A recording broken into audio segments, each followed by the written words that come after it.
Quand la misère vend les corps, le trafic d'organes en Afrique. Et si ton dernier choix sur cette terre, c'était de vendre un morceau de toi pour survivre? Dans plusieurs pays d'Afrique et ailleurs, des milliers de jeunes vivent dans une misère absolue. Pas de travail. Pas d'espoir. Pas de soins. Des réseaux mafieux leur promettent jusqu'à 5 000 $ pour un rein. Mais ils ne reverront jamais la couleur de l'argent. Et parfois, plus jamais la lumière du jour. Le trafic d'organes explose. Les victimes sont jeunes, pauvres, parfois mineurs. Les clients. Riches. Anonymes. Inaccessibles. Ils croyaient s'en sortir. Aujourd'hui, il vit avec un seul rein, aucune compensation. Et une honte qu'il ne comprend même pas. Partout où cela se pratique, il ne s'agit pas de manque de ressources, mais beaucoup plus de manque de justice. Ce n'est pas aux jeunes de payer de leur chair. Pour illustrer cela, suivez cette vidéo, réalisée au Kenya. Je suis un commerçant. Mon travail est de trouver des gens qui veulent vendre leurs reins. Je les mets en contact avec mon réseau et ils vont se faire opérer. Ce revendeur fait partie d'une organisation internationale de trafic d'organes. Dans l'ouest du Kenya, il cible des hommes désespérés, en quête d'argent. Si on te donne 6 000 €, imagine combien de vaches tu peux acheter au marché local. Tiens, prends mon numéro. Ces 2 taxis-motos sont déjà intéressés.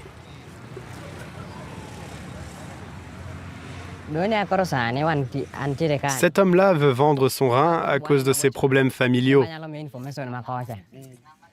Dès que je trouve des gens comme lui, prêts à vendre, je les mets en contact avec mes chefs et je les aide. Nous partons au cœur présumé de ce réseau, l'hôpital Medihill. Les autorités l'ont fermé en avril. Elles soupçonnent que des milliers de reins y ont été vendus ces 10 dernières années. Mais selon ce défenseur des droits de l'homme, l'un des premiers lanceurs d'alerte, cette mafia continue d'opérer. Eldoré est le centre névralgique du trafic d'organes, car tout a commencé ici, à Medihill. Les greffes ont eu lieu juste là, dans ce bâtiment. Ils faisaient environ 20 transplantations par semaine. C'est énorme. Et tout ça s'est passé dans l'ombre.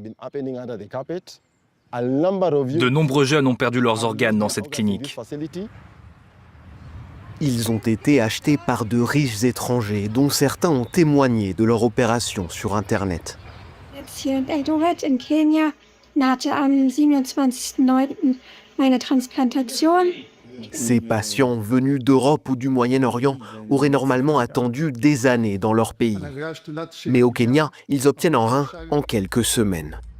Après plusieurs minutes de tournage, la sécurité privée de l'hôpital nous demande de partir. Laissez-les faire ce qu'ils veulent.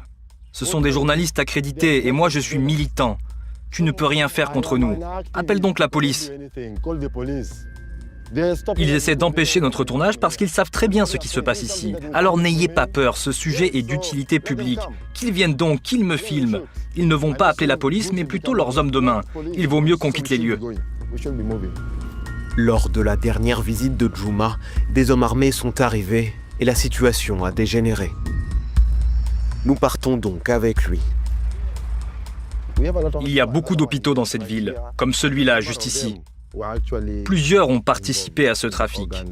L'un effectue le test de compatibilité, l'autre se charge de la greffe. On ne parle jamais des autres cliniques impliquées dans cette affaire. Certains commerces ont profité de ce marché lucratif et ont permis au trafic de prospérer pendant des années.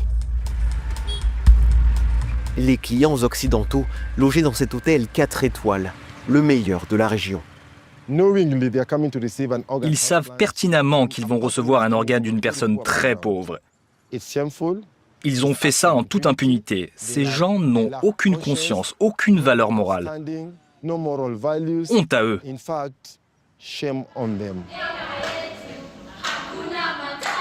Des vidéos postées en ligne montrent des dizaines de patients en safari. Le séjour, opération comprise, peut coûter jusqu'à 200 000 €. Il est organisé par une entreprise appartenant à un homme d'affaires israélien qui publie ses témoignages. L'ampleur des dégâts est inimaginable. Les donneurs ne sont jamais préparés. On ne leur dit pas la vérité sur les conséquences médicales de cette opération. Les personnes à la tête de ce trafic ne se soucient pas d'eux. Ils se soucient des clients, parce qu'ils viennent avec beaucoup d'argent.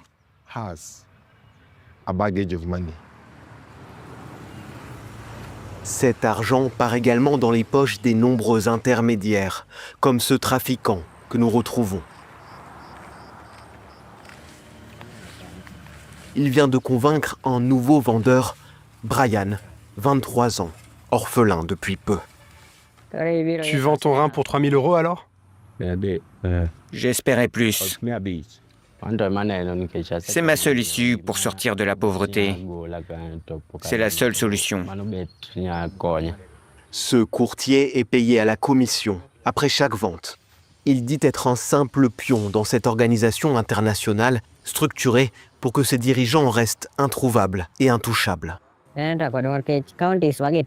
un énorme réseau qui opère dans toutes les régions du Kenya. J'ai moi-même travaillé dans des provinces voisines. J'essaie d'expliquer les risques de l'opération, mais les gens s'en fichent. Ils veulent juste de l'argent rapidement pour régler leurs problèmes. Les victimes sont attirées par la promesse d'argent facile au mépris des dangers. Pour Victor, comme pour beaucoup d'autres, l'opération a eu de graves conséquences. C'est ici que les chirurgiens ont ouvert. Juste là. Ce charpentier a vendu son rein cette année, en échange de 1 500 €. Quand je dois travailler tard, je me fatigue énormément, bien plus qu'avant. Après l'opération, les médecins l'ont renvoyé chez lui avec ce petit appareil en plastique. Ça, c'est le gadget qu'on m'a donné en cas de problème respiratoire.